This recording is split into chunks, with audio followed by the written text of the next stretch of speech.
They kicked me out the day after I buried my husband. No warning, no shame. My own daughter-in-law looked me in the eye and said, "You don't belong here anymore.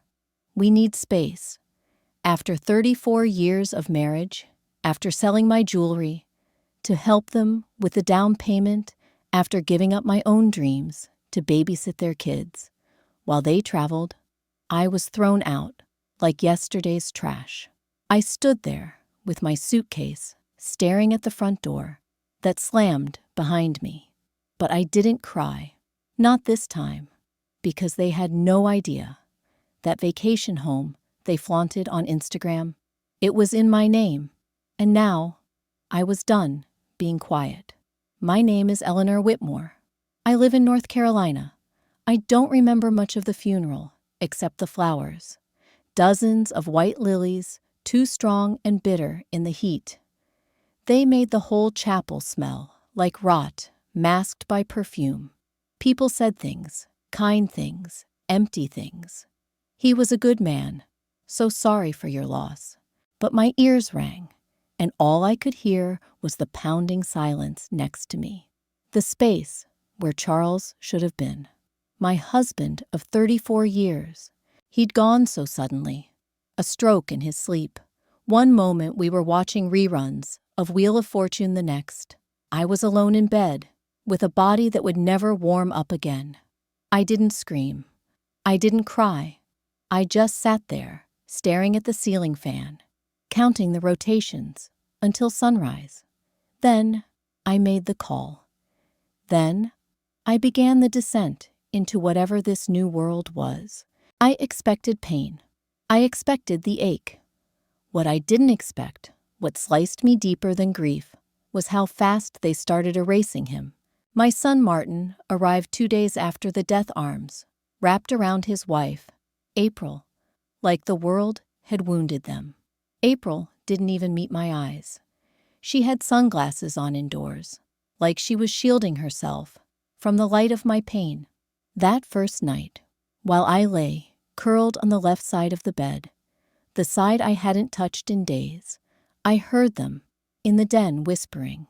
By morning, Charles's tools were gone. His favorite recliner dumped on the sidewalk with a sign, "Free to a good home."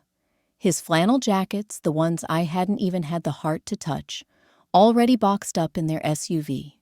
April had the gall to smile and say, "We figured it'd be too hard for you, Mom. We'll just take these things and donate them. Less painful that way." Less painful? What about asking me? I wanted to shout, but I said nothing. I watched them load pieces of my life into cardboard and plastic like it was garbage on recycling day. At the reception after the funeral, they took center stage. April, in her too tight black dress, making herself cry in the mirror before guests arrived. Martin making loud, showy displays of comforting her, rubbing her back while barely glancing at me.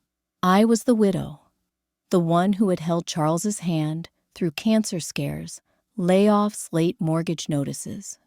But no one looked at me. No one saw me. Even my grandkids ran to April first. She'd always been better at orchestrating a scene. She'd whispered in their ears that Grandma Eleanor was fragile, tired, not fun anymore.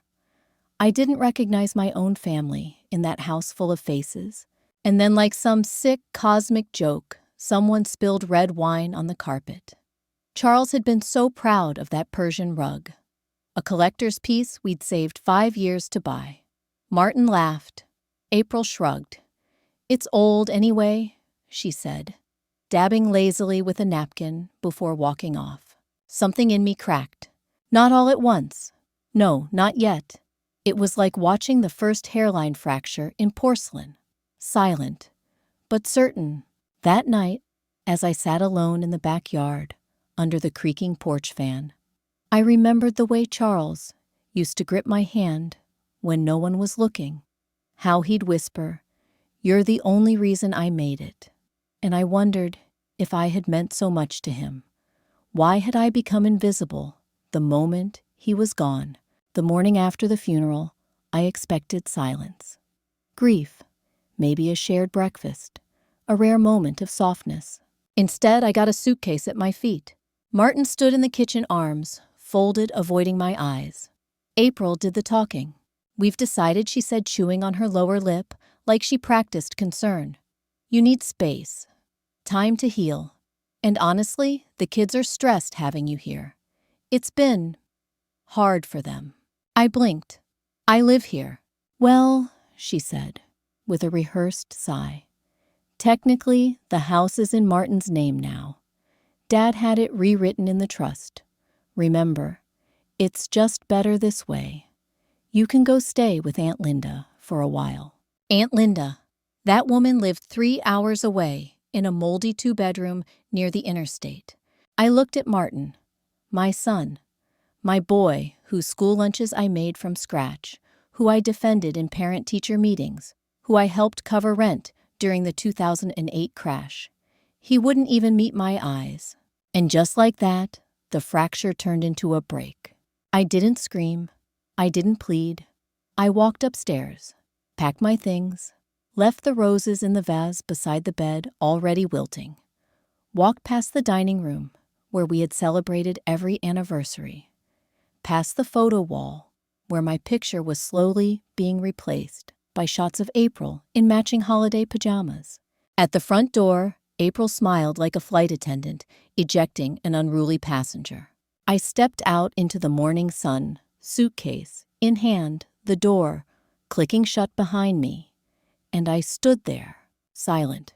Still, something was dying inside me. Yes, but something else, something older, colder, was waking up. I didn't know it yet, but the next time they saw me, they'd be the ones without a home. I didn't cry when the door closed behind me. Not even when the lock clicked, sharp and deliberate.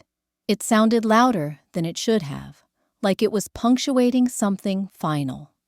Like it wasn't just a door, but the last boundary between the life I'd built and the exile they handed me, like a folded eviction notice.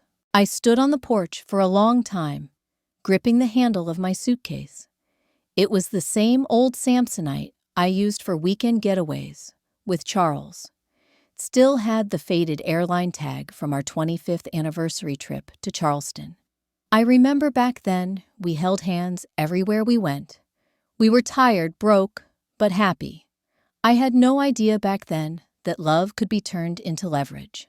I looked down at the suitcase now and realized what a cruel symbol it had become. I wasn't going on vacation. I was being discarded. The sun was climbing, unforgiving and bright. I had nowhere to go, no plan. April had made it clear I wasn't welcome back. It's best for everyone, she said. Voice like syrup, masking poison. You need time to grieve properly. Funny. I didn't think grief was something you could schedule. Martin didn't speak. Not once. He stood behind her, like a statue, his arms limp at his sides, his eyes glassy and distant, like he was somewhere else, anywhere else. It wasn't cowardice that kept him quiet. It was convenience. It was easier to let her be the bad guy, to pretend he didn't see the way his mother's heart was being ripped from her chest right there on the doorstep. I walked down the steps, slow, dignified. My legs felt hollow, like they belonged to someone else. I turned back once, hoping, no praying that Martin would come after me, even just to whisper that this wasn't what he wanted. But the door stayed shut. Not even a curtain moved. I should have known, should have seen it coming. The past few years had chipped away at our relationship like waves against stone. Every visit was shorter. Every call rushed. April always had an excuse. We're busy. The kids have soccer. Martin's job is so demanding right now. It wasn't always like that. There was a time Martin called me every Sunday morning just to say hello. A time when he thanked me for dinner, kissed my cheek before leaving. That boy was long gone, replaced by a man who confused ambition with entitlement and who married a woman who knew exactly how to weaponize both. I sat down on the bench by the bus stop a few blocks away. I must have looked like a ghost, an older woman in funeral black, gripping a suitcase, shoulders stiff with shame. People passed me by without a glance. That was the worst part. The invisibility. You give your whole life to other people, and when they no longer have use for you, you dissolve, like you never existed. My phone buzzed. A text from Linda. April said you might be coming. I only have the spare bed, but you're welcome. Welcome. The word stung. I hadn't realized until then how long it had been since someone said it and meant it. I looked up and watched cars zoom by.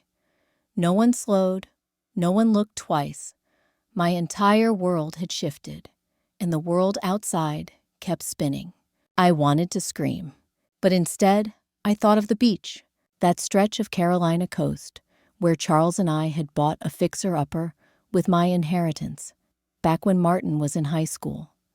A quiet little place with chipped paint and weathered shutters. April called it a glorified shack the one time they visited, even though we'd spent every penny making it beautiful. They never asked whose name was on the deed. They just assumed it was theirs to use. Suddenly a warmth bloomed in my chest. Not comfort, not hope. Something darker, sharper. They didn't know what I owned. They didn't know about the beach house. They didn't know I'd made Charles transfer it into my name. When things got rocky between Martin and his brother, after a fight over inheritance nearly tore our family apart, I remember telling him, let's keep something safe, something they can't reach. He agreed, quietly, without fuss. He always trusted my instincts. It was the one thing I held on to, the one piece of life I protected from the storm. And now, it was going to be my shelter. No more begging to stay in a house I'd funded. No more silent suffering under April's passive-aggressive smiles. No more waiting for Martin to remember I was his mother. I would go to Linda's, yes. I would stay for a few nights, drink stale coffee, and sleep on a too-firm mattress in her guest room that smelled of mothballs. But then, I would drive to the beach house, and I wouldn't just reclaim it. I would reclaim myself, because they hadn't just kicked out a grieving widow.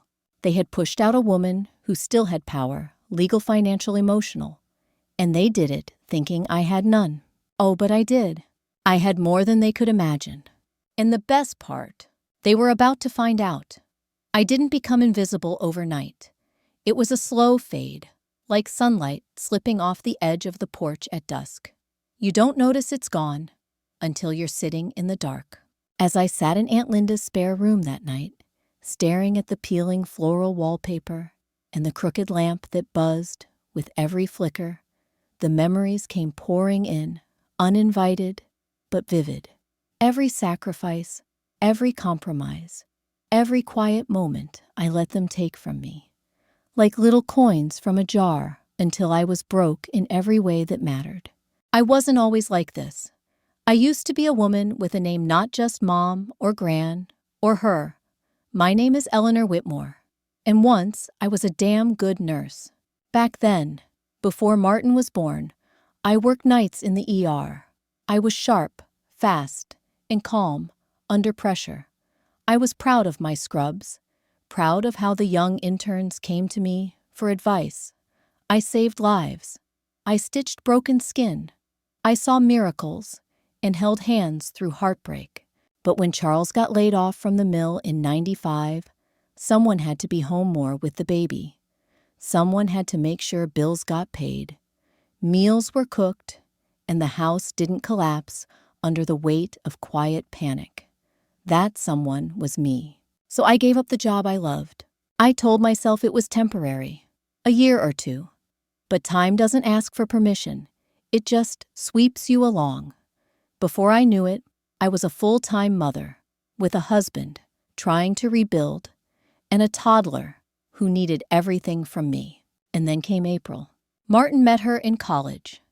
She was magnetic loud, in a room full of ideas and opinions.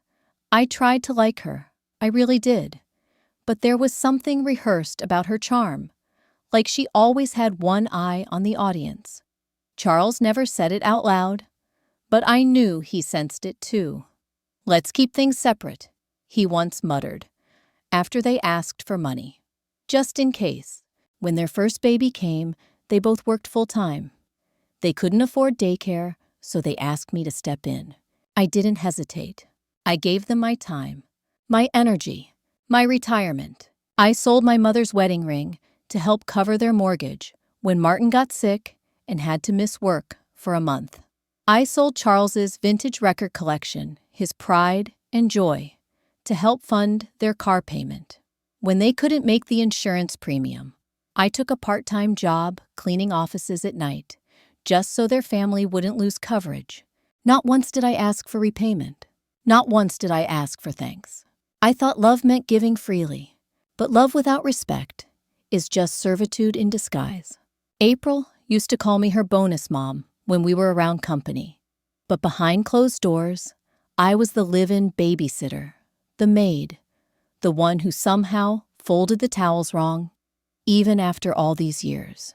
When they built the new extension on the house, the one with the walk-in closet, April just had to have, do you know who paid the contractor's deposit? Me. When the kids needed braces, who wrote the check that covered what insurance wouldn't? Me. I even signed over the bond Charles left me when he passed to help them get ahead. Martin said, "It's only money, Mom. We'll make you proud with it." But making me proud wasn't the plan. Using me was. I think what hurts most isn't the betrayal. It's that I let it happen. I handed them the scissors and exposed my back. I gave them the matches and laid down the bridge. And I smiled through it all because I was afraid of being alone. There's something nobody tells you about motherhood. You don't just give birth to a child. You give birth to a version of yourself that's always second. And eventually, if you're not careful, that version swallows you whole. I sat there in Linda's guest room, the weight of 1,000 small sacrifices pressing down on my chest. And for once, I let the anger in. Not rage, not fire, something colder, still, like steel being forged under pressure. I had been more than generous. I had been more than patient. I had been more than enough. And they had taken that me and thrown it away. But I wasn't empty. I still had something left. And not just the beach house. I had a spine that still worked. A will with terms I could rewrite. And secrets they never thought to ask about. Because in all their arrogance, they never questioned how I managed, how I still paid for my groceries, how I never asked for a dime.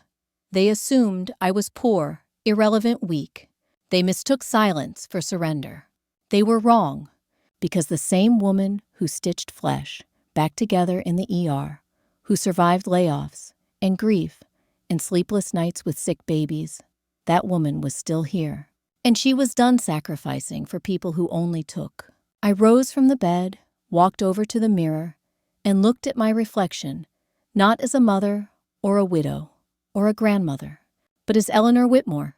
And I said aloud, voice steady and low, "You are not disposable." I would take back everything they thought I'd lost, starting with the house and ending with their comfort. The porch creaked beneath me as I lowered myself down the old wood, groaning like it shared my exhaustion. I set my suitcase beside me. My hands were trembling, not from fear, no, that had passed.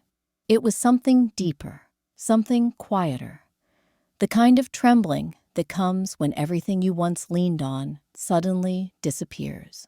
The sky was that strange orange just before twilight, the air still heavy with summer heat, thick and breathless. Somewhere down the road a dog barked. Somewhere else children were laughing. Life was happening just out of reach, while I sat there, grieving, evicted, and discarded, like I didn't matter. For a few minutes, I just stared at my hands, wrinkled, calloused. These hands had held Martin's fevered head when he was 6.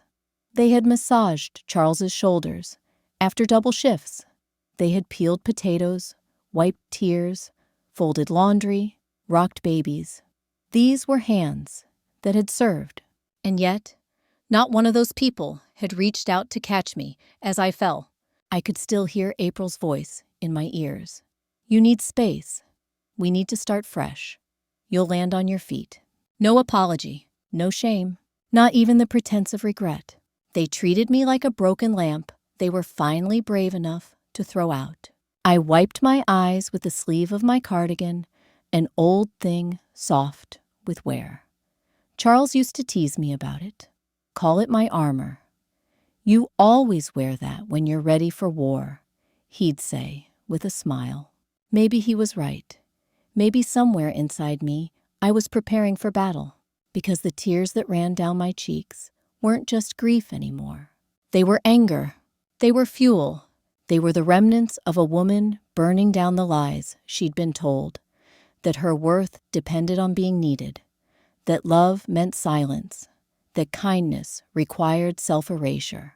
I don't know how long I sat there, letting it all bleed out under the fading light. Maybe an hour, maybe 2, but something changed in me on that porch. I began to remember who I was, not just the woman they defined by usefulness, not the free nanny or the quiet widow, or the old woman who kept a smile on her face to keep the peace. No, I was someone before all of that. I had dreams once. I wanted to travel. I wanted to write a book. I wanted to see the northern lights, to dance barefoot on hotel balconies, to sleep until noon without guilt. And maybe those dreams had changed, but they weren't gone. I wasn't gone. They thought they could shut a door and end my story. But I wasn't done. I wasn't even close. Across the street, porch lights flickered on one by one. I watched them glow through the dusk like tiny beacons, and I thought about the house I used to call home. Inside, they were probably having dinner, laughing, toasting to a new chapter. They thought they'd won something, but what they took was only the surface. They didn't take me. They didn't take my mind, my pride, my history. And they sure as hell didn't take that beach house. That house was mine. Not just legally, morally. I'd paid for every shingle, every coat of paint, every emergency repair. When hurricanes rolled in and the windows buckled, I had the deed in a safety deposit box and a digital copy stored in 2 places. They used it for vacations, for parties. They boasted about their coastal getaway. They were about to learn who really owned it. And I would reclaim more than property. I would reclaim dignity, control, peace. They thought they were removing a burden, but what they had done was set me free. Free to stop giving everything away. Free to stop begging to be seen. Free to finally start writing the next chapter on my terms. As I stood up joints, aching from the hours I'd sat motionless, I realized something surprising. I felt lighter, still broken in places, sure, but not empty. I pulled my suitcase behind me and started walking not toward the past, but toward a future I hadn't dared imagine in years. Each step felt deliberate, firm, like I was pressing my name into the pavement with every footfall. I didn't know exactly where I was going yet, but I knew where I'd begin. The beach house. I would go there. And when they came, because they would come, I'd be waiting. Not with bitterness, not with vengeance, with something far more dangerous, a calm resolve. Because the most powerful revenge isn't rage. It's showing them you never needed them to survive. And that without you, they never would have had the life they now try to claim as solely their own. It was tucked away, almost forgotten, just like me. The little house on the Carolina coast. They never asked where the money came from. Not when Charles and I bought it, and certainly not when the renovation bills started stacking up. Maybe they assumed it came from some inheritance, or maybe they didn't care. As long as the house was available for spring breaks and Instagrammable weekends, the details didn't matter. But it mattered to me, because that house was the only thing I ever kept separate, the only thing I insisted stay in my name, not ours, not Martin's, not the family trust, mine. It was 2004 when we bought it, the year Charles almost lost his job again, and we were clawing our way through bills. I'd just sold off the last of my mother's silverware to cover a property tax notice when a friend of mine, Janice, from my old nursing days, called and said there's a place near my sister's home by the shore. It's a fixer-upper, but dirt cheap. You should come see it. It didn't make sense at the time, but I had a feeling, a tug in my gut I'd learned not to ignore. I took a weekend off from caregiving duties and drove down there alone. The house was a wreck. Peeling paint, a sagging porch, broken shutters.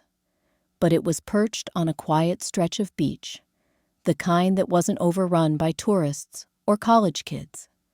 There were wind chimes on every porch, and people waved to each other like it meant something. I walked through the house barefoot, the floors dusty and creaky underfoot, and for the first time in years, I could breathe. It felt like mine, before it even was. When I brought Charles down the next weekend, I expected him to laugh, but instead, he stood at the window and said, "I can see you here. That was all I needed." We bought it for $72,000 in cash, thanks to a pension payout Charles hadn't told Martin about. We kept the paperwork quiet. Quiet because by then, Martin and his brother had started arguing about who would inherit what. That was when Charles and I made the decision. One thing will stay with Eleanor. Always. He said it like a promise. So the deed went in my name alone. Not because we didn't trust Martin, but because we knew April. Even then, Charles always said she was too smooth. "That girl's always rehearsing," he muttered once after a family dinner. "She smiles like she's on camera." Still, we let them come down when they wanted. At first they were polite, thankful even. April brought wine. Martin helped with the grill. But over the years, that changed. They started inviting their friends without asking, leaving messes behind. One summer, I found a hole in the drywall and a bottle of liquor stashed behind the couch. When I brought it up, April rolled her eyes. "It's just a beach house, Eleanor. Relax." I remember standing in the kitchen that day, dish towel in hand, watching her saunter out onto my deck in my chair with a drink she didn't pay for. And I knew right then, if something ever happened to Charles, they'd try to take everything. So I made copies of the deed. One in my safe at home, one with my lawyer, one on a USB drive I kept hidden in a sewing kit, just in case. And thank God I did, because here I was now sitting in Linda's guest room, staring at that very USB drive, held between my fingers, like a match before a fire. The deed was there, clear as day. Eleanor Whitmore, sole owner. Not a trust, not a shared asset. Me. They had posted pictures from the vacation house just a week ago. April in a white swimsuit, captioned, "Our family escape." We built this life from nothing. The irony nearly knocked the breath from my lungs. They didn't build it. They borrowed it. From me. I clicked through their old posts, my hand steady now. Martin on the deck, beer in hand. April posing with the kids on the beach. Always referring to it as our house. Never once mentioning me. In fact, in all those years of visits, you'd never guess I existed at all. And that was about to change. I opened an email draft and typed my lawyer's name, James Dwyer, ESQ. Retired now, but still sharp as ever and loyal to Charles and me for decades. I typed, "James, I'd like to take formal possession of the beach house in Sunset Shores. The current occupants are not listed on the deed. Can you begin proceedings to issue a notice of reclaiming property?" I hovered my finger over the send button, and I smiled. Not out of spite, not out of vengeance, out of clarity. For the first time in years, I was doing something for myself. Not out of guilt, not out of duty, not to be loved, just because it was mine. And that changed everything. The beach house wasn't just wood and paint and a strip of sand. It was proof that I hadn't been foolish all those years, proof that I'd always known to keep one thing safe, proof that I still mattered. I clicked send. Let the storm come. I had built this house brick by brick, and now I would rebuild myself the same way. And they were about to learn what happens when you mistake a quiet woman for a powerless one. I wasn't always silent because I didn't have words. I stayed quiet because they weren't ready to hear them. Let them believe I was weak. Let them think I had no teeth. That was the safest place to operate from, behind the curtain, not center stage. Because if you've ever been a woman in a family like mine, you know the moment you speak with certainty, you become a problem. The moment you push back, you're difficult. And if you dare say no, you're the villain in their neatly edited version of reality. So I nodded through the insults. I smiled through the eye rolls. I handed over checks, babysat sick kids, and pretended not to hear them complain about how boring it was having me in the house, all while filing away every moment like a librarian of pain quiet, meticulous patient. They thought I was just old Eleanor. They didn't see the woman with receipts. And now those receipts were coming out. Literal ones at first. I had a locked filing box I kept tucked away at Linda's just in case. Inside, it were years of statements, contracts, copies of emails, text screenshots. April always thought she was clever, always thought she could say one thing and do another. But the internet doesn't forget, and neither do I. There was the email where she asked me to float them $4,000 for the new kitchen appliances. The Venmo record where Martin paid me back $100 once. The texts thanking me for covering their HOA fees that winter. They blew all their savings on ski passes. But more than money, there were patterns. Patterns of disrespect, of taking advantage, of deliberate erasure. Like the time they threw a birthday party for my grandson and introduced April's mother as the real MVP. She bought the bounce house and the cake. I had handmade the decorations, baked cupcakes all night. But I stood in the background while April's mother soaked up every ounce of credit. Or the time I overheard April say to one of her friends, "It's like having a live-in maid who doesn't charge." Total game changer. I laughed, quietly, because I knew what she didn't. Game changers don't stay silent forever. So yes, I played along. I let them underestimate me. And that was my greatest weapon. Because when people believe you have no power, they let their guard down. They speak more freely.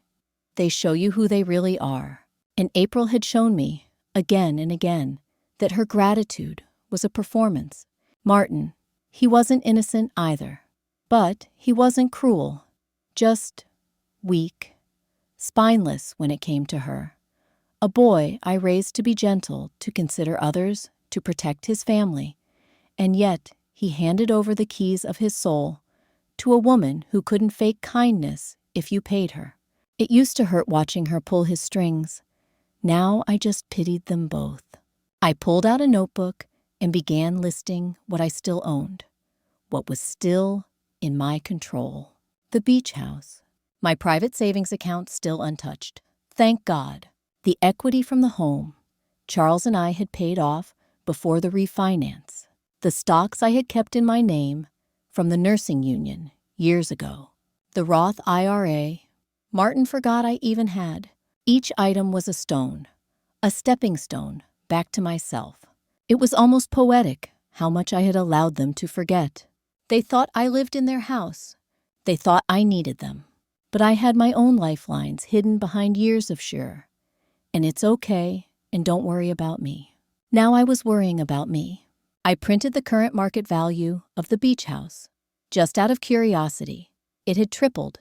Nearly $320,000 if I sold it today, and even more if I rented it for the summer season. A house they treated like a photo op. A house I had quietly maintained, paid taxes on, and insured, even when they were using it for free. The power of a quiet woman lies in the truths she stores. And now I was done storing. I opened a fresh envelope and began organizing everything for Mr. Dwyer, copies of the deed records of maintenance expenses, a timeline of when they occupied the house without consent. This wasn't just about family anymore. It was about justice. It was about restoring the dignity they tried to erase. It was about me. They had built a story with me as the background character, the silent helper, the woman in the shadows who smiled politely and stepped aside so they could shine. But the story was changing, and I was stepping into the light, not to make a scene, not to get revenge, but to reclaim the name they buried under years of entitlement. Eleanor Whitmore, a woman with receipts, a woman with power, a woman with absolutely nothing left to lose and everything to take back. The law office hadn't changed in 20 years. Same cracked leather chairs in the lobby. Same humming soda machine in the corner. Same brass nameplate on the door, James Dwyer, attorney at law. I used to joke that James aged slower than his furniture. Now I wasn't so sure. The secretary greeted me with a soft smile and a whisper. "He's expecting you, Mrs. Whitmore. Go right in." Mr. Dwyer stood when I walked in, one hand on his desk, the other reaching for mine. "Ellie," he said, his voice full of warmth. "I'm so sorry about Charles." I nodded. "Thank you." He didn't ask what brought me here. He already knew. I handed him the folder. Thick, precise, every document labeled with dates and tabs. He raised his eyebrows. "You always were the most prepared of my clients." "Old habits," I said quietly.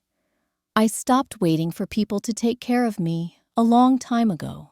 He flipped through the pages with careful hands. One by one, he reviewed the deeds, tax records, mortgage statements, copies of communications. I watched his expression shift from polite interest to focused concern. After a long silence, he looked up. "You've got them dead to rights." I let out a breath I hadn't realized I was holding. "They're living in that house, like it's theirs," I said. "I have proof of everything: ownership, maintenance, occupancy, without consent." He nodded. "You're the sole legal owner. It was smart, putting it in your name. And this," he held up a maintenance log I'd kept handwritten month by month. "This shows you actively preserved the property. That matters." "I want to file an eviction," I said calmly. "Not as a mother, as a property owner." He leaned back. "We can absolutely do that. The law's on your side." I should have felt angry, vindicated, triumphant even, but I didn't. What I felt was something closer to release, like something heavy I'd carried for too long was finally being set down. He walked me through the steps, a formal notice of repossession, a 30-day demand to vacate, followed by a potential court filing if they refused. I listened, took notes, nodded. Every instruction felt like a rung on the ladder. I was climbing back to myself. "I'll take care of the filings," James said.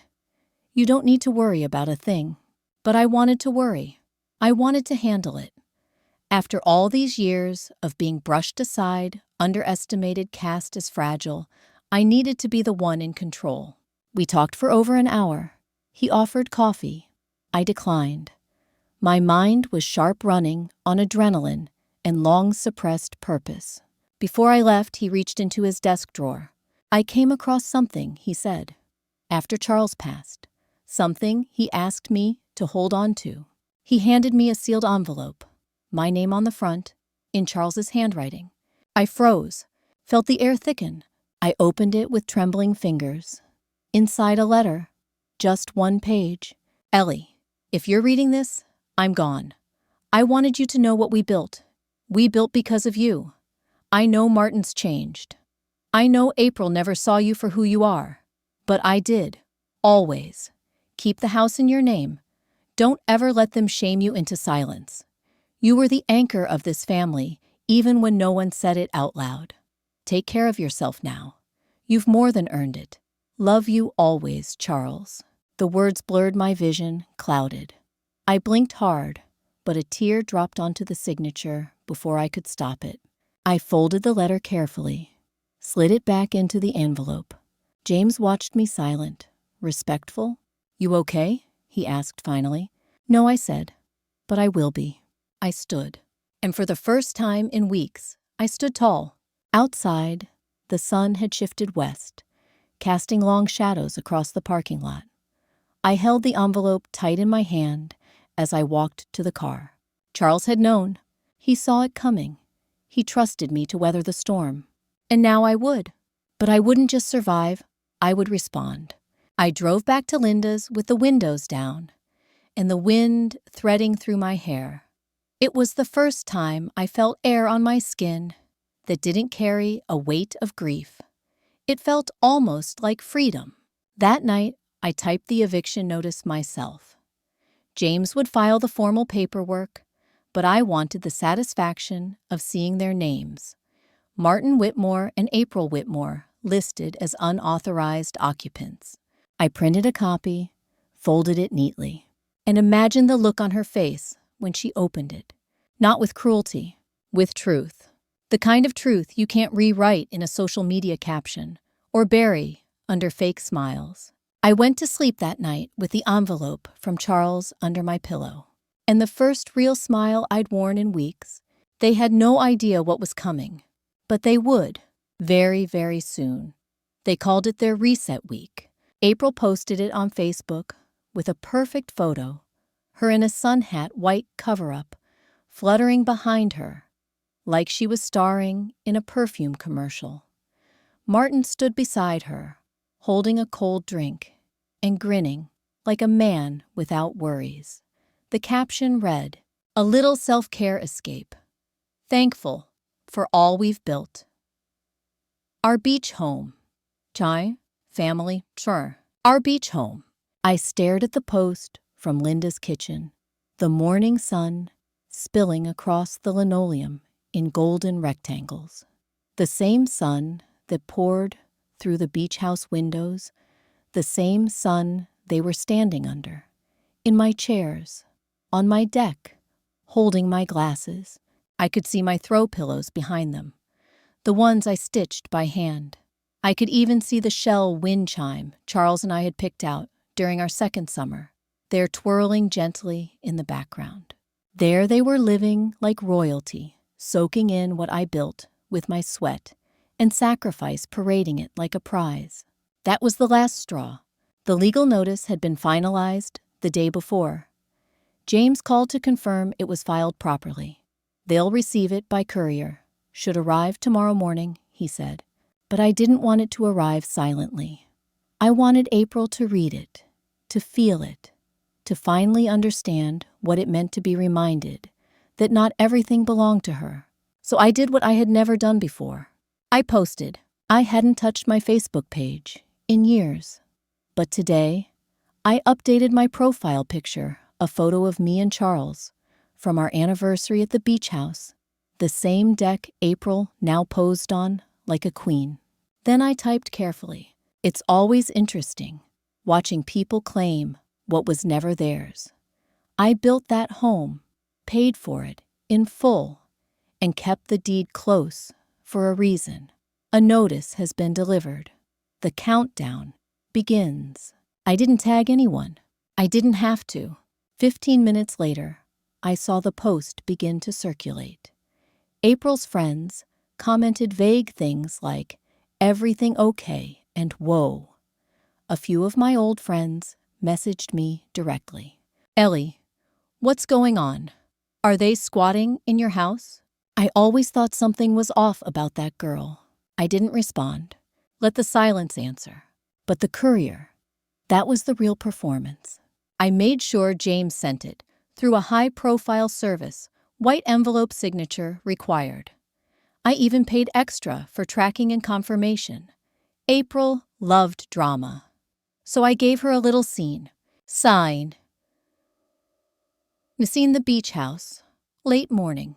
April stood barefoot on the porch, holding a mimosa, the sea breeze playing with her curls. She was adjusting the filter on her phone, preparing another Instagram story, when the courier van pulled into the driveway. She watched confused as the man stepped out holding an envelope. For Mrs. April Whitmore. "That's me," she said, brushing imaginary lint off her designer robe. He handed her the envelope. Signature required. Martin appeared behind her towel around his shoulders. "What is it?" he asked. "I don't know," she muttered, frowning. She signed the receipt, took the envelope, and ripped it open. Her eyes scanned the document. First once, then twice, and then her mouth fell open. "Martin," she whispered, suddenly, pale. This is from your mother." "What?" "She's evicting us." Back at Linda's, I waited for the reaction. I didn't have to wait long. My phone buzzed. "April." I let it go to voicemail. Then it buzzed again. "Martin?" I stared at the screen for a moment. Part of me wanted to answer, to tell him everything. But I didn't owe him comfort, not anymore. I let that call go too. Then came the texts. "Martin, Mom, what's going on? Martin, you're seriously kicking us out. On vacation. Martin, I thought we were family." Ah, that word again. Family. The one they only remembered when it benefited them, when I was helping funding giving. But the day they told me to pack my things, there was no family then. I finally responded. One sentence.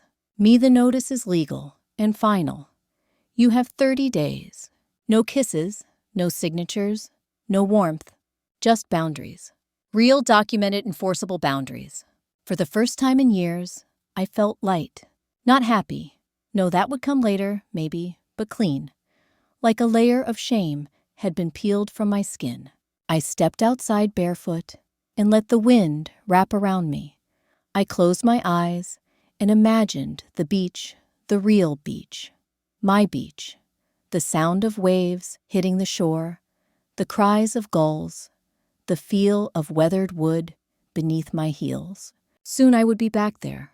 But this time, not as a caretaker, as an owner. And they'd have 30 days to learn the difference between entitlement and privilege, and what it costs to lose both. The phone rang again, and again, and again. April had gone from curious to frantic in under 10 minutes. I finally picked up on the 5th call, not because I owed her anything, but because I wanted to hear it. I wanted to hear the fear edge into her voice, the way mine had when she told me I didn't belong in my own home. "Eleanor," she blurted, before I could even say, "Hello. What the hell is this?" "Good morning, April," I said calmly. "How's the weather at my house?" There was a pause. A sharp inhale. "You're not serious." "I am. You're evicting your own son. Your grandchildren." "I'm reclaiming my property," I replied. "Let's not twist the narrative." Her voice shifted a blend of outrage and disbelief. "You can't do this. We have plans, guests coming next week. This will ruin everything." "Maybe you should have thought of that," I said before throwing me out of your house the day after I buried my husband. She went silent, just for a beat. Then, "That was a misunderstanding." "No," I cut in sharper now. "That was a choice. You made it clear I was no longer welcome. So now, I'm making it clear you're no longer entitled to what I own." The composure I kept all these years, it was no longer armor. It was a sword. "Martin didn't know," she said weakly. "He thought the house was in the trust." I almost laughed. "And did he ever ask, did you? Or were you both too comfortable assuming I was just the poor, grateful widow who should be happy for a sofa to sleep on?" Another pause. This time longer, heavier. I leaned back in my chair, letting the weight of truth settle in on her side of the call. "You never asked who paid for that place, did you?" I said softly. "You were too busy decorating it." Her voice dropped. "You're doing this just to punish us." "No," I replied. I'm doing this to protect what's mine. Something I should have done a long time ago. You'll tear this family apart. It's already torn April. You just don't like that I'm not the one bleeding anymore. There was a rustling sound, her pacing probably. Or maybe Martin trying to whisper something to her. I could hear tension leaking into her breath, like static on a line. You've changed, she said at last. No, I replied. I just stopped pretending I didn't see the truth. After I hung up, I sat there for a long moment. My hands were steady, my chest calm. I expected guilt, a twist in the gut maybe. Some echo of the old Eleanor whispering to be gentle, to take the high road, to apologize for defending herself. But she didn't speak, because she was gone. In her place was a woman who had finally learned survival is not selfishness. That afternoon, I went to the post office and mailed a certified letter to the same address where April and Martin were now packing in a panic. I included a list of items that belonged to me, artwork, furniture, heirlooms, and a deadline for their removal. I even slipped in a printed copy of the deed, just so there was no confusion. I imagined her opening it, the heat rising up her neck, the silence that would fall over the kitchen, because deep down, April always believed she had won. She wore victory like a perfume, spritzing it before dinner parties, letting everyone breathe in her version of success. And now, for the first time, she was forced to reckon with a woman she'd ignored for years. A woman she assumed had no power. But power doesn't always raise its voice. Sometimes it waits, it collects, it documents. And when the time is right, it acts. Martin texted me that evening. Just one word. Why? It hurt more than it should have. But I replied with honesty, because I gave everything. And no one noticed until I stopped. He didn't answer. That told me all I needed to know. I sat on Linda's porch that night, watching the stars blink on one by one, their light clear and unashamed. The wind carried the scent of cut grass and something sweet honeysuckle maybe. For the first time in weeks, I felt like the earth wasn't crushing me beneath its weight. I felt upright, aligned, whole. I took a deep breath and whispered to no one in particular. Let them be shocked. I'm not hiding anymore. The moment you reclaim what's yours, people start remembering your name. It began, slowly, a text here, a forwarded message there. Cousin Rita from Charleston, who hadn't called me since Charles's funeral, sent a just checking-in message. A woman from church, the one who always seemed too busy to sit with me at potlucks, suddenly wanted to catch up for coffee. And then, like rain after thunder, the flood came. April's carefully curated reality was unraveling. She hadn't just bragged about the beach house, she marketed it, posted about it, posed in it like it was an Airbnb she built from scratch with entrepreneurial grit. And now, people were realizing that behind her filtered sunsets and matching family swimsuits was someone else's foundation, my foundation. I didn't gloat. I didn't post follow-ups. I didn't need to. Truth travels loudest through silence. What did surprise me was how quickly the family turned their heads, like weather vanes blowing with the latest breeze.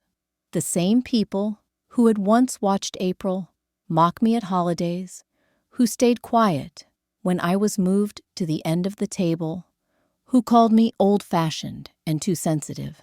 They were now dialing my number like I was royalty. Eleanor, I didn't realize the beach house was yours. That's incredible. How are you doing? You're so brave. Taking control like that. Inspirational. Inspirational? No, just long overdue. I didn't answer most of them. Not out of spite, but clarity. When you live your life serving others, they forget you have your own fire. When you stop serving, they feel the absence more than they ever valued the presence. But I had no interest in entertaining their rewrites of history. I was rewriting mine. Back at Linda's, I started packing. My days there were numbered, Not because she pushed me out, but because I was ready to move forward. Linda, bless her, watched me with cautious pride. "You're quieter these days," she said, one evening, setting 2 mugs of tea on the kitchen table. "Peaceful quiet," I replied. "Not fearful." She smiled. "Big difference." I went through my old notebooks, organizing memories, like a seamstress handling fabric gently, but with purpose. I found the one Charles and I used when we first bought the beach house. Measurements of window frames, paint swatches, a faded receipt from the antique shop where we bought the blue porch swing. It hit me then. That house wasn't just a property. It was proof. Proof that I had always mattered, even when they treated me like clutter. Proof that my instincts were sharper than they ever gave me credit for. Proof that beneath the caretaker, the cook, the invisible extra, I had always been a builder. And builders deserve to sit in what they've built. I found a photograph folded inside the notebook. Me and Charles, standing barefoot on the porch paint, on our clothes, smiling like teenagers. I pressed it between the pages and whispered to it, "I'm going home." One evening, my niece Clara called. She was one of the few who had always been kind to me. But even she seemed surprised. "Aunt Ellie," she said, "is it true what they're saying, that you evicted Martin and April?" I took a slow sip of my tea. "No, I reclaimed what's legally and rightfully mine." Silence. "Then good." Her voice cracked a little. "Good for you. They weren't used to this version of me. The one who didn't hesitate. The one who said no without apology. The one who smiled without asking permission. That's the thing about being underestimated for too long. It turns dignity into dynamite. You don't explode, you transform." Martin finally emailed me. He didn't text, didn't call. The subject line was blank. Inside, "I don't know what to say. I guess I didn't see it until now. I'm sorry, Mom." It should have felt like victory. But it felt late, too late. I didn't reply right away. Not because I didn't feel anything, but because I finally understood something. You can forgive someone without reopening the door they slammed in your face. I looked in the mirror. That night truly looked. No makeup, no smile. Just Eleanor Whitmore, widow, mother, owner, title holder. I touched the corners of my eyes, noticing how they deepened over the years. Noticed the gray streaks in my hair that April once suggested I die. I liked them now. They looked like lightning. The day I returned to the beach house, the sky was gray, soft, with overcast light. The kind of day that feels like a reset. Clean, quiet, unassuming. It was perfect. I pulled up to the gate gravel, crunching beneath the tires, and parked by the flower bed I once planted with Charles. The marigolds were gone, ripped up in favor of April's fake landscaping stones. But I didn't flinch. There was time to fix that. The driveway was empty. They were gone. 30 days. That's all they had. James had called to confirm it earlier that morning. They didn't contest, he said. Just packed and left. I asked if they left anything behind. He chuckled. Only confusion, I think. I stepped out of the car, my keys in hand. The brass key still fit. Still turned, like it always had. And when I pushed open the door, the smell of salt and linen greeted me like an old friend. But beneath it was something else. Artificial sweetness. April's candles. I opened every window, let the real air back in. I walked slowly through each room, letting my fingers trail the walls, like I was blessing them.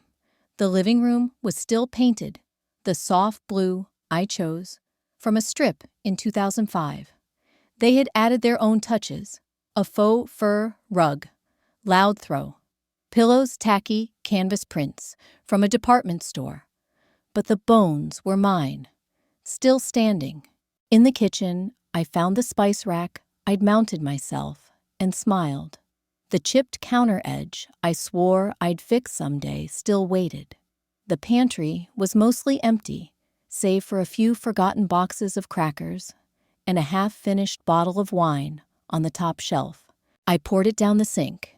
Then in the master bedroom, I found the true heartache. They'd slept in our bed, mine and Charles's. I stood there for a long time, just staring. The comforter was new, modern cold colors. I pulled it off and threw it in a trash bag. I stripped the bed down to its mattress and opened the linen closet. And there, tucked behind folded towels, was the old quilt Charles and I used on our first night here. I pressed it to my face. It still smelled like cedar and something faintly warm. Grief is strange. It doesn't always crash. Sometimes it brushes you like wind against skin. I let a single tear fall, kiss the corner of the fabric, and began remaking the bed layer by layer, memory by memory. I was not just cleaning a house. I was reclaiming sacred ground. In the afternoon, I made a list. Replace the curtains. April's were gaudy. Plant new flowers out front. Repaint the porch swing. Order groceries and wine, real wine. Call the locksmith new locks just in case. It felt good. Not like work. Like rebirth. I brewed tea in the old kettle, the one with the chipped enamel that Charles always said had character. I sat on the back deck feet, propped on the railing, mug warm between my palms, and I watched the tide roll in. For the first time in years, the view wasn't interrupted by voices telling me I was in the way. No footsteps pounding up behind me. No April, laughing too loud for the sake of being heard. Just water, wind, and the slow, patient rhythm of the earth remembering me. I took out my phone, scrolled through the photos April used to post of this house. Her posing on the deck, her brunch spreads, her casual shots in oversized sunglasses. Then I opened my camera. I took one photo, just the porch, the rocking chair, and the ocean behind it. Captioned it, "Home, the real kind." I didn't post it. I saved it for myself, proof that I didn't need applause to feel proud. I didn't need validation. I had truth. I had roots. I had return. That night, I sat at the dining table alone. Yes, but in peace. I lit a single candle, poured a glass of wine, ate reheated chicken and fresh strawberries I picked up on the drive down.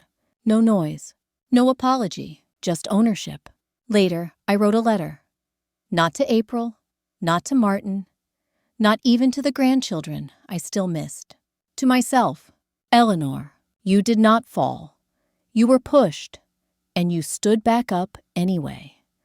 This house is not just yours. In name, it is yours. In spirit. Let it be your sanctuary, not your scar. You are not a burden. You are the roots they grew from.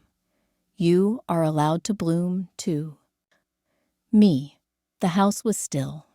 Just the creaking of the rafters in the sea breeze and the ticking of the old kitchen clock. Evening had settled in like an old friend, soft, forgiving. I sat at the writing desk in the sunroom, the one Charles restored by hand, the year we retired. The wood was smooth under my fingertips, the drawer still lined with the same floral paper from a decade ago. I opened a fresh sheet of stationery, thick ivory reel paper. Not email, not text.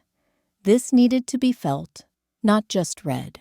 I picked up my favorite pen, the one I only used when it mattered. Then I began. My dear Maddie Ezra and little Penelope, I'm writing this not because I'm angry with you, but because I love you more than you can imagine. I know you're probably confused right now. I imagine your parents have said things about me that you don't fully understand. Maybe they told you I changed, that I'm being selfish. Maybe they said I kicked them out. But here's what I want you to know. The truth. I didn't throw anyone out. I took back what belonged to me. This beach house, the one where we built sandcastles, roasted marshmallows, where I taught you to float in the ocean and where we read books by the fire when it rained. That house was always mine, not theirs. I let them use it because I believed in family. I believed in giving. But somewhere along the way, they stopped asking and started taking. They forgot that respect is not optional and love is not an excuse to walk all over someone. I was quiet for a long time. Too long. I said yes when I should have said not this time. I smiled when I should have spoken up. I stayed small so others could feel big. But one day, I realized something. You cannot keep shrinking for people who will never make space for you. So I stood up, not to hurt them, but to save myself. And I did it quietly, with paperwork, with dignity, with truth. I still love your father, and I love you with every part of my being. But I will not be invisible again. That doesn't mean I'm gone. It just means that from now on, you'll see all of me. And maybe one day, when you're older, you'll look back and understand. Not just that Grandma was strong, but that she had to be. Love Grandma Eleanor always, no matter what. By the time I finished, tears dotted the paper in places. Not from sadness, from release. Because finally, I was speaking for myself. Not through anyone else. Not through filtered photos or whispered justifications or being the background support in someone else's performance. Just me, my voice, my words. I folded the letter, slid it into a cream envelope, and wrote each child's name on the front in careful script. Then I sealed it, pressed it against my lips, and tucked it away in my top drawer for when the time was right. Later that night, I stood on the deck, barefoot, with a blanket wrapped around my shoulders. The tide was rising moonlight, skipping across the waves like silver coins. I wondered what they were saying about me. April probably spinning her usual tale. Martin may be silent as always. But the kids, I prayed they would remember the version of me that mattered. The one who made pancakes in animal shapes. Who stayed up sewing Halloween costumes. Who held them after nightmares and said, "You are safe. You are loved." Because that woman is still here. She just has better boundaries now. Linda called that evening. "How's the house?" I smiled into the phone. "It's healing." She paused. "You?" I think I'm finally meeting myself again. Some women get softer with age. I got clearer. Clarity is a form of grace. It means you stop performing. You stop justifying your hurt. You stop mistaking being quiet for being kind. I hadn't thrown a dinner party in years, not because I didn't want to, but because I was always the one asked to help, not to host. April had made sure of that. She loved controlling the guest list, the wine pairings, even the playlists. I used to stand at the edge of her parties, holding a dish towel, or serving plate invisible, except when something spilled. Not this time. This dinner would be mine, and they would not be on the list. I spent the morning in the kitchen, the real kind of cooking. No shortcuts, no takeout trays, no performative cheese boards with little chalk signs. Just roasted rosemary chicken, fresh corn pudding, honeyed carrots, and my mother's cornbread recipe written on a yellowed index card. I lit candles, washed the windows, polished the old dining table that Charles and I had found at a yard sale years ago, back when money was tight, but our laughter was abundant. By 5 o'clock, the house smelled like warmth, like family, like belonging. The doorbell rang just as the sun dipped into the sea. I opened it to Clara, my niece holding a bottle of red wine in her husband's hand. "Wow," she said, stepping inside eyes wide. "It's even more beautiful in person." "No filters this time," I said, smiling. By 6, the house was filled with the hum of real conversation. Old friends from the hospital, a couple of neighbors from Sunset Shores, and 2 cousins who'd driven 3 hours to see for themselves. Not out of morbid curiosity, but respect. They weren't there to gawk. They were there to listen. And I told them everything. Not in anger, not in a public shaming, but in calm, steady truth. I told them how I helped Martin and April with their first mortgage, how I babysat for years, how I slowly became their unpaid servant, while they lived off what I built. I told them how they asked me to leave the day after Charles's funeral. Gasps, shaking heads, a few quiet curses muttered under breath. Then I told them what they didn't know. The beach house was always mine. And when they finally pushed too far, I stood up and took it back. Someone raised a glass. To Eleanor they said, for reminding us that kindness has a backbone. And still part of me wondered if Martin would show up, not for the food, but because he couldn't stand not being included. Sure enough, just before dessert, a car pulled up at the end of the gravel driveway. I saw it from the window. Familiar shape, faded bumper sticker, headlights still misaligned. It was him. I waited, but he didn't come to the door. Instead, the engine idled for a few minutes. Then the car slowly backed out and disappeared. Someone asked if everything was okay. I nodded. It's better than it's been in years. Dessert was peach cobbler with cinnamon cream. We laughed about things from old times before April, before all the bitterness. One guest told me how I once saved her job by swapping shifts when her mother fell ill. Another said she always remembered the way I held her hand during a hard delivery. You're the kind of woman, she said, who makes people feel safe.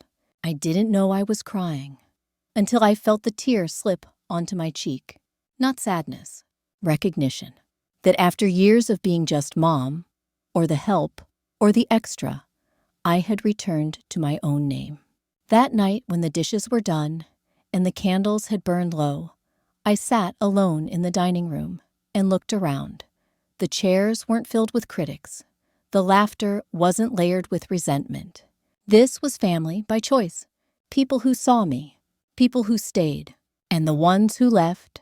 They taught me something too. They taught me that blood is not a free pass to mistreat, that silence is not love, that letting go is not the same as giving up. I walked out onto the porch, the night air thick with salt and moonlight. No calls, no texts, just peace. Let them wonder why they weren't invited. Let them sit in the space they created. Because this table, this life, it was no longer built for people who only took. It was built for truth, for healing. For me, it was a rainy Tuesday when they came. I had just finished pruning the rose bushes along the front fence, fresh starts, delicate stems that would bloom in summer. The rain had just turned to mist when I heard the crunch of tires on wet gravel. I looked up. Martin's car. April was in the passenger seat, arms crossed, tight face, unreadable behind large sunglasses. Martin stepped out first. He didn't look like the man who smiled smugly at April's Our Beach House captions. He looked smaller, shoulders slouched, eyes tired. Mom, he called careful. Like one wrong syllable might make the earth open beneath him. I stayed on the porch, clippers in hand. He walked slowly, hands raised, like a man entering sacred ground. April followed reluctantly, each step slower than the last. I didn't speak. I waited. Can we talk? He asked. I nodded once. Talk. He looked to April. She cleared her throat. We didn't understand, she said. We didn't realize how much this meant to you. I almost laughed. Meant to me. I looked at the house behind me. The salt-worn shingles, the porch swing, the blue shutters. Charles and I painted. That summer, we couldn't afford a real vacation. Every corner told a story they never cared to ask about. You didn't want to understand, I said. You just wanted to use it. Martin stepped forward. I'm sorry, Mom. I am. I didn't know she... No, I cut in. Don't blame her for what you allowed. You stood beside her when I was pushed out of my own home. You said nothing. That was your choice. He dropped his eyes. April crossed her arms tighter. We made a mistake. No, I said calmly. You made a habit. They stood there, rain drizzling down, now dotting their clothes. We're not asking for the house back, Martin said. Finally, We don't want to lose you. A flicker of something crossed my chest. The ache of years. The echo of lullabies and birthday cakes and graduation hugs. But I held my spine. You lost me when you made me feel like I didn't exist. This, I gestured around. This isn't revenge. This is reclamation. April took off her glasses, and to my surprise, her eyes were red. I didn't mean to hurt you. I didn't respond. Because intention doesn't undo damage. You're our family, she added. I stepped down from the porch rain, tapping on my shoulders. Family, I said, doesn't mean taking without asking. It doesn't mean kindness only when it's convenient. It doesn't mean respect is optional. I looked at Martin. I raised you better than this. He nodded, a tear slipping down his cheek. What do we do now? He asked. I looked at both of them. Two people who had once been my world, standing like children in a storm. I spoke slowly. From now on, if you want me in your life, you earn that right. Through actions, through truth, through change. They both nodded. You're not barred from my life, I said. But you're no longer the center of it. And then I said the line I'd practiced in the quiet moments. Respect isn't a favor, it's a requirement. There was a pause. Then Martin whispered, okay. They left without protest. And for the first time, their exit felt right. Not cruel, just necessary. I stood on the porch until their car disappeared down the road rain, now falling steady. I didn't cry. I didn't feel triumphant. I felt clean. The kind of clean that comes from a wound, being scrubbed raw, yes, but healing. Inside, I poured a cup of tea and sat in my chair. I watched the steam rise. The house was still. The storm would pass, and so would this ache. But my boundaries, they would remain, firm, unmoving. Mine. The sunrise broke over the sea, like a secret being told gently, slowly. It painted the sky in soft oranges and stubborn pinks, the kind of light that doesn't demand attention, but receives it anyway. I was already on the porch, coffee in hand, wrapped in Charles's old flannel. The same one April once said smelled like mothballs. I smiled at that now. It smelled like him, like warmth, like memory, like someone who would be proud of the woman sitting here today. The deck boards beneath my feet creaked with familiarity, not protest, just recognition. This house knew me. These walls knew what I'd endured. And this porch had stood witness to both my silence and now my stand. Across the street, wind teased the dunes. Gulls called out as if they too were waking to something better. I took a slow sip of coffee. It tasted like peace. I looked down at the folder on the table beside me. Inside the deed, my name printed in neat black ink. Eleanor M. Whitmore. No cosigner, no shared title, no footnotes, just me. I hadn't always understood what it meant to have your name on something. When I was younger, it was just a signature. Something you scribbled at the DMV or scrawled on your child's permission slip. But now, it meant something deeper. It meant ownership. It meant recognition. It meant I no longer had to explain myself to anyone, because this house didn't need defending.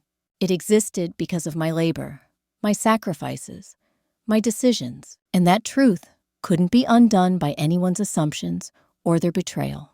I thought about Martin and April. I hadn't heard from them since they left in the rain. And honestly, I didn't need to. Some people say closure comes from reconciliation. I think it comes from resistance, from standing when you're expected to fall, from choosing yourself when others choose convenience, from waking up in a place that is yours, body and soul. I wandered inside the morning light, following me through the windows. The floor was cool beneath my feet. The smell of salt and lemon oil lingered in the air. I had polished the floors yesterday, not out of duty, but care, love for a place that had never let me down, even when people had. I placed the deed back in its drawer beside the letter Charles left me. two truths side by side, one from the past, one for the future. That afternoon, I started a new list, not for chores or repairs, for dreams. Spend a full week without speaking unless I want to. Paint again, even if it's terrible. Go to the local book club and actually share an opinion. Take a trip alone, just me, a suitcase, and silence. Host a dinner where everyone knows the value of every chair at the table. I paused at the last one, wrote underneath, only invite people who don't need reminding who you are. That night, I lit a fire and sat in the armchair facing the waves. I didn't cry. I didn't ache. I just was. And that after everything was the victory. Not revenge, not applause, just peace. As the logs crackled and the stars blinked on, I whispered something I hadn't said in years. Not out loud, not to anyone else, just to myself. You made it. And the house whispered back, welcome home.